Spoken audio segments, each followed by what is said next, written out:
ఆ భద్రాద్రికి సంబంధించిన 9 అద్భుతాలను ఇప్పుడు షేర్ చేసుకుందాం. 1.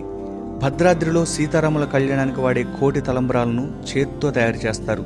అంటే తలంబ్రాలకు అవసరమైన బియ్యం కోసం మిషన్లతోనో దంచటమో కాకుండా ఓపికగా ఒక్కో గింజను ఒలిచి బియ్యం తీస్తారు. వాటిని తలంబ్రాలుగా చేస్తారు. ఆశ్చర్యంగా ఉంది కదా. ఇక నెంబర్ 2, రాముల వారి కళ్యాణం కోసం వాడే మంగళసూత్రాన్ని 18వ శతాబ్దంలో భక్త రామదాస్ చేయించారు.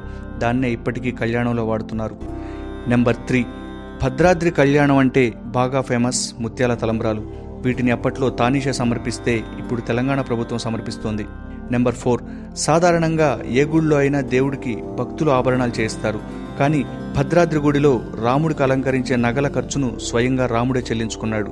మొత్తం 6 లక్షల రూపాయల ఖర్చును అప్పటి తానీషాకు త్రేతాయుగం నాటి శ్రీరామ టెంకిల రూపంలో ఇచ్చారు శ్రీరామచంద్రుడు. ఇప్పటికీ ఆ నాణేలు టెంపుల్ మ్యూజియంలో చూడొచ్చు. నెంబర్ 5, ఆలయంలో రాముడు కొలువైన గర్భగుడి గోపురం సింగిల్ గ్రానైట్తో చెక్కారు.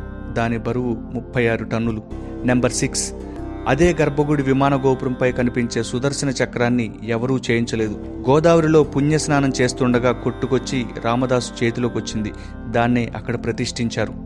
నెంబర్ 7, రామదాసు పేరు చెప్తే భద్రాద్రి ఎంతో, గోల్కొండ కోట కూడా అంతే.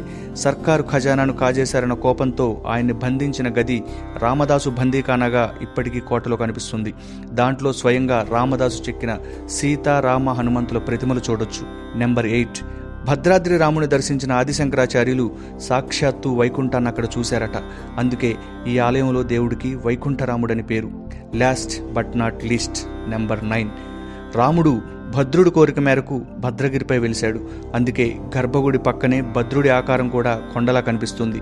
దానికి చెవి ఆనించి వింటే శ్రీరామనామం వినిపిస్తుందని కొందరు చెబుతుంటారు. ఈ రామ రహస్యాలు 10 మందికి షేర్ చేస్తారని ఆశిస్తూ please subscribe life TV Telugu.